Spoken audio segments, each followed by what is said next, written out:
Alright, so this is MTG Buddha, and I'm back again today going to do another video for you. Today we're going to do some standard. I've got a deck I've been working on and playing. So far, I'm doing pretty good with it. We'll go over the deck real quick, and then we'll play a couple games, and then I'll show you the stats on MTG Assistant. If I start, I'm going to start doing showing the stats on things when I do constructed decks and stuff. So we're going to show you what the stats are on it so far. So we've got 4 copies of Camino Faces, however you say that. 4 copies of Phoenix Chick, and I've got 4 copies of this guy in here. I like having him because of the fact that I can cast him like on turn 1, get 2 damage in. He comes back to hand. And if at some point he gets to where he's not worth casting, I can cycle him or I'll channel him. And he's also really good with Beast Caller because every turn you get to casting, so she gets another counter put on her. We have 4 copies of this, 4 copies of the Devastator, of course, 4 copies of Beast Caller, 4 copies of this guy, which has Kicker, 4 copies of Thundering Raju, and 4 copies of Halana and Alina. So we'll go in and we'll do a quick. I'll tell you what, we'll look at the stats that we have right now. Um, Let me pull that up. All right, here we go. This is MTG Assistant. We're going to go into the stats and we'll look at my decks. So we'll go to here. This is Grueling Aggro, which is what I'm calling this deck. It's Grueling Aggro. So you'll see right now, currently I'm at 15-5. I've had 11 games on the play and I've got 81% win weight on the play. I've had 9 games on the draw and have a 66% win weight. So you'll see that I won 5 in a row, then I lost 3, won 2, lost 2, and then I've won 9 in a row since then, 8 or 9 in a row. But yeah, the this is the stats that we have so far for the games that we've played. So you can see that the deck so far has been performing pretty good. So we'll play a few games with it real quick, and then we'll see how it goes from here. But yeah, the deck seems to be playing pretty good, but we'll play a couple games, and they seem to go pretty quick. If you don't win fairly early, then you wind up basically you might as well just concede. You're not gonna have ways to draw cards and like jump up and be able to attack them late. The best thing you can do is maybe draw a Shivan Devastator that they can't answer. Um, but yeah, we'll play a couple games real quick and try to get a couple of quick games in. Uh, hopefully we'll get kind of show off the deck and show what it does. All right, so we have 2 lands here. We have a tap land. I'd really like to have a red untapped land, but I think I'm going to go ahead and keep it. Um, this is not ideal. It's not perfect, but we do have this that we can play on turn 2, and then we can start playing these out if we need to. Hopefully, we can draw something else to cast as well. It'd be nice to draw a red land. If I can draw, okay, I didn't draw a red land. So what we're going to do is we'll cast one of the Beast Callers.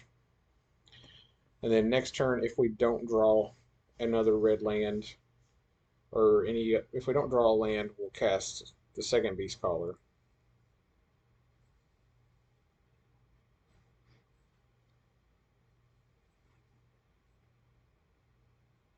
Okay, we did draw a land. So what we're going to do is we are going to, let's see, I tell you what, we're going to cast, tell you what, we're just going to move to attacks and see if he does anything first. Because he's liable to just bounce that back to my hand. Would not surprise me if he bounces this to my hand.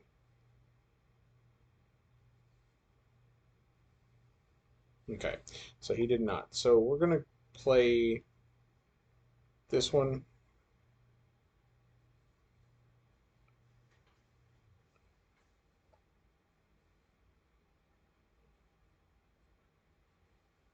And then we'll play the second one. Instead of playing a second Beast Caller, I think we're going to play both of these out. And then next turn, whatever creature we cast is going to get 2 additional counters.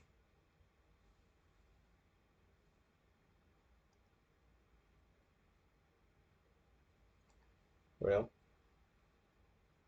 evidently he's trying to decide what he's going to do. He might have been thinking about end of turn bouncing my guy, and now he's seen these two things, and he knows if he bounces it, it's just going to get two counters when it comes in.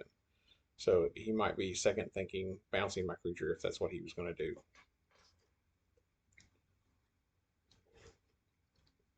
He could potentially have a counter spell in hand. If he does, he's probably trying to figure out if it's worth countering this.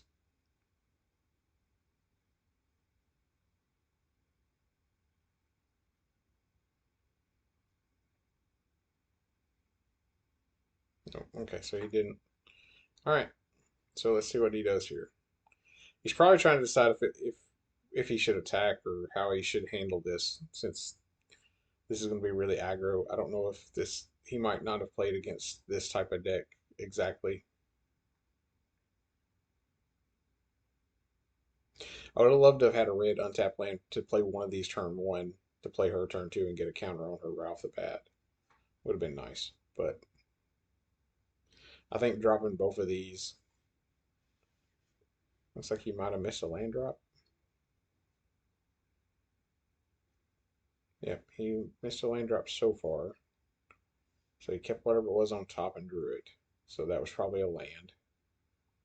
Does he have a follow-up spell or is he just going to pass? If he passes, he probably has a counter spell. Okay, so I'll tell you what we're going to do. Since we drew a land, I think we cast the Thundering Raiju and see if he counters it.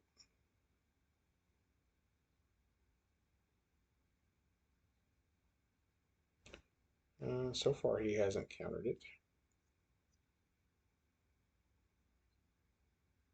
Trigger, trigger. He still has a chance to counter it if he's going to. Nope. Alright, so we move to combat.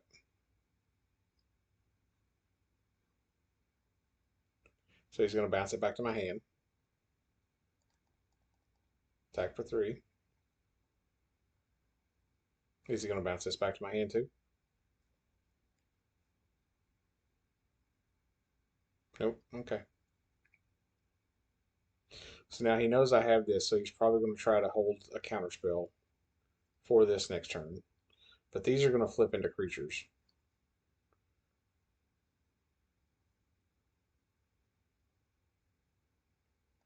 So I think we have to just go ahead and cast this. He already knows about it, but this is going to get a counter just for casting it. So even if he counters it, we still get a counter. Yeah, so he's going to counter it. But we still get a counter on our creature, and we get to attack for 8. Alright. So now he's only attacking for 3. He's going to have to do something about my creatures, or he's just dead. And of course, he doesn't know I have a Shivan Devastator. So he's cast all of his mana that has been used. So we are going to cast this guy. Trigger.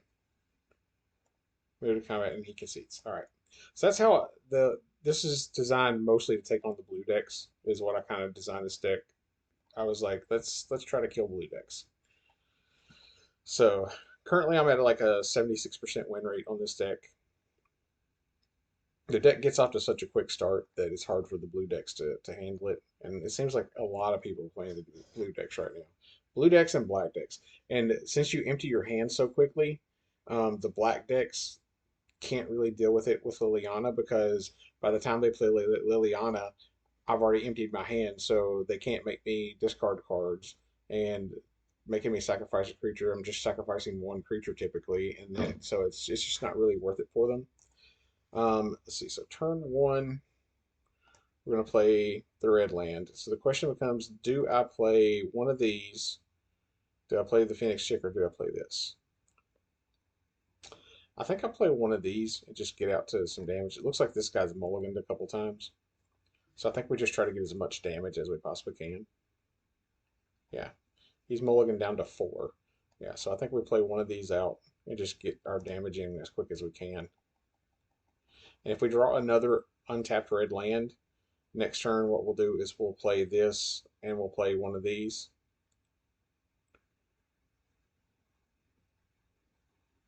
So we hit for 2. All right, so we did draw another untapped land. So we'll cast this. Move to combat. We'll see if he has a damage. Okay, he doesn't. So we're going to go ahead and play this. Okay, so that bounces back to hand. So next turn, the first thing we cast is going to be this, so that it gets a counter. And then we'll cast this, because we don't want the counter to go on to this guy, because he's going to get bounced back to our hand at the end of turn. So we're going to cast this to get the counter. And then we'll cast this. And we'll attack for 4. And then this is going to come back to hand. And then we'll see what we draw next turn. Because we could potentially be attacking for 2, 4, 6, 8 next turn if we cast both of these. He's going to sack the artifact. We just draw a card. You got to land off of that. All right. So this is going to flip. So yeah, so I think we just go ahead and we cast this. And I don't think we cast the second one. I think we just attack like this. And we cycle this at the end of, before we go to the next turn. Or before our next turn. I think we cycle one of them. So we'll set a stop on his end step.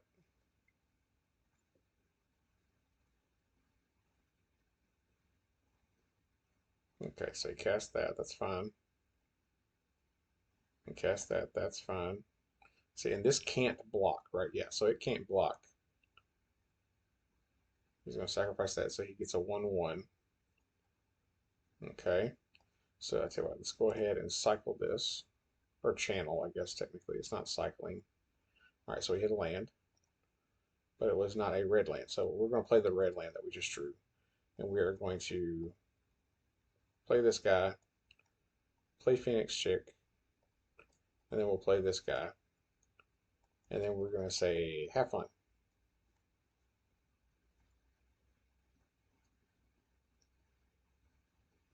And we win. All right, so getting out to a quick start. His mulligan to 4 kind of made that hard on him, but yeah, this deck is designed to get out quick and just dump your hand. I like having the the guys that are essentially what was used to be called dash, was I think what the mechanic was called in Kamigawa, or not Kamigawa, in Cons.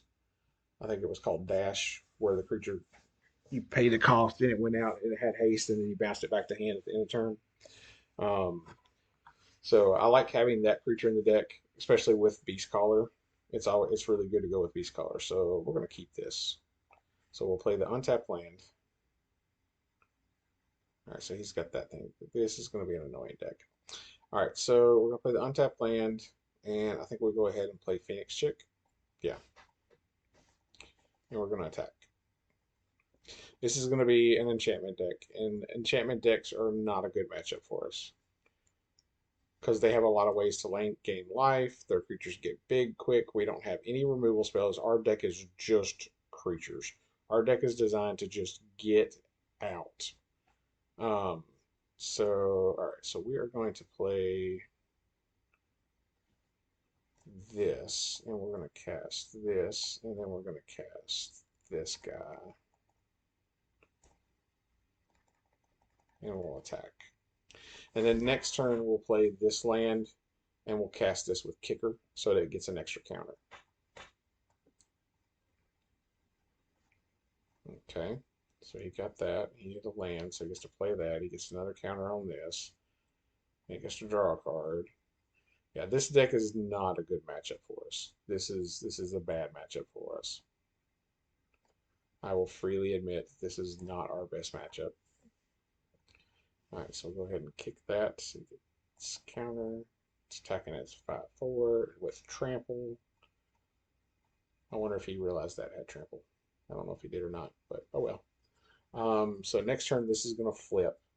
And then anything that he has that dies gets exiled. So what is it? He's going to take this.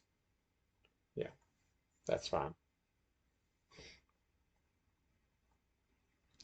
All right, so we will play the Rock Veil.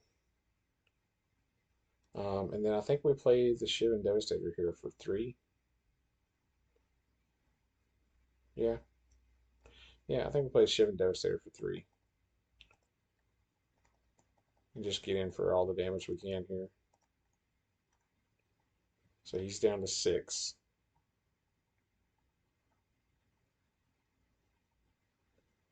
Does he have something to deal with this? He does, of course. Of course he does. Yeah, this deck is a really bad matchup for us. This is probably the worst matchup that we have. Alright, so I did not draw.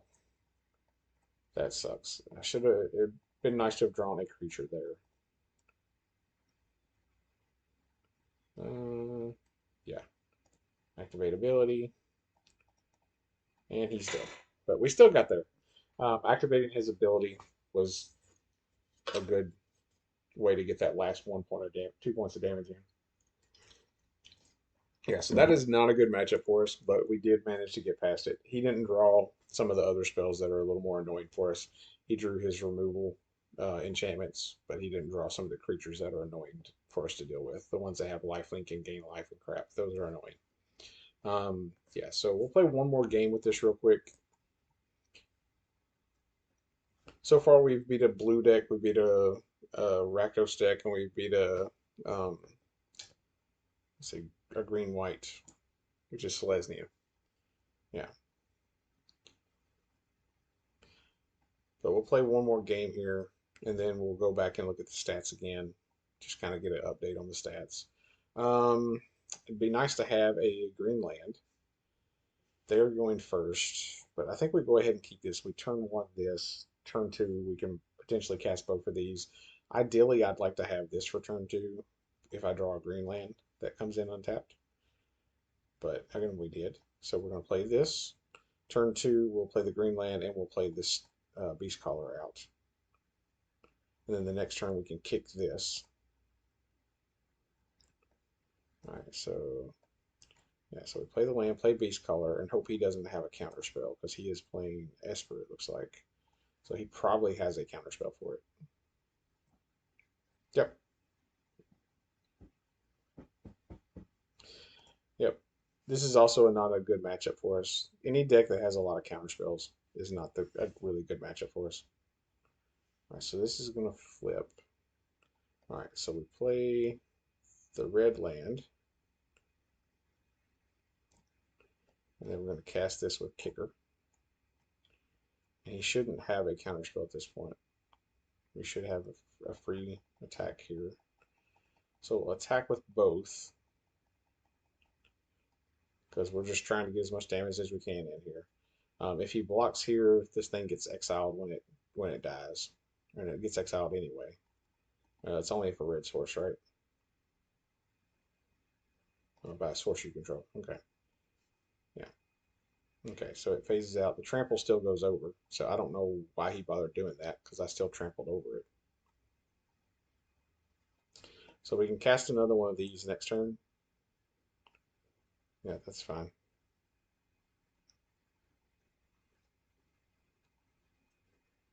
Okay, this is going to be that Esper Connive deck, is what this is, I bet. I've had to play against this deck a couple times. It's a little annoying. It basically wants to like enchant up its creatures and try to draw as many cards as they can and make their put counters on the creature and stuff. It's a little bit annoying, but we've managed to get past it already several times with this deck, so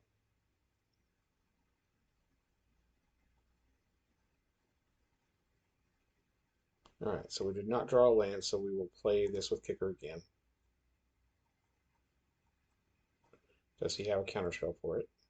Nope. He might have a bounce spell though, because this deck, from what I've seen, does run bounce spells. So we attack all out. He's probably going to bounce one of my creatures.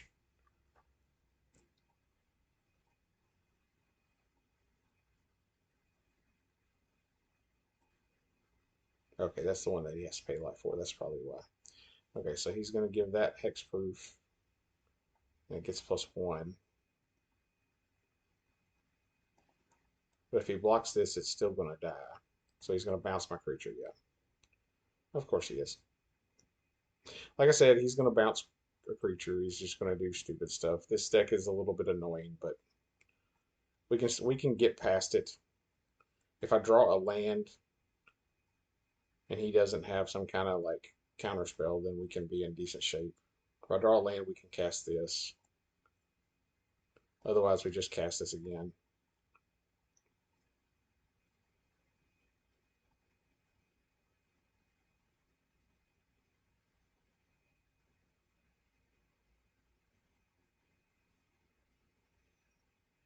Okay, so we cast this with Kicker again, see if he counters it.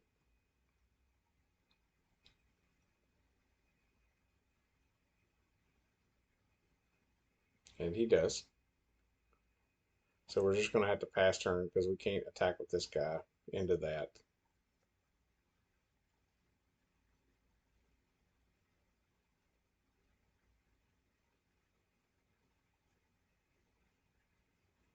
Yeah, this is what this deck wants to do is it wants to basically just man up one of its creatures and be like, I'm going to attack you and with one creature that you can't deal with because I'm going to bounce all your things and counter your spells and give it phase out and hexproof and yeah,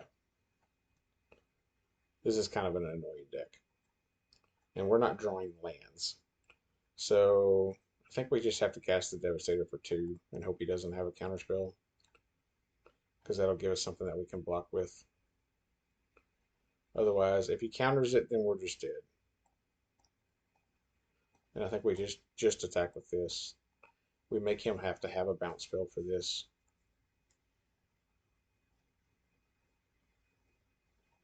So that way we can, although actually he has the thing that makes it unblockable, doesn't it? Yeah. So I think we're just dead.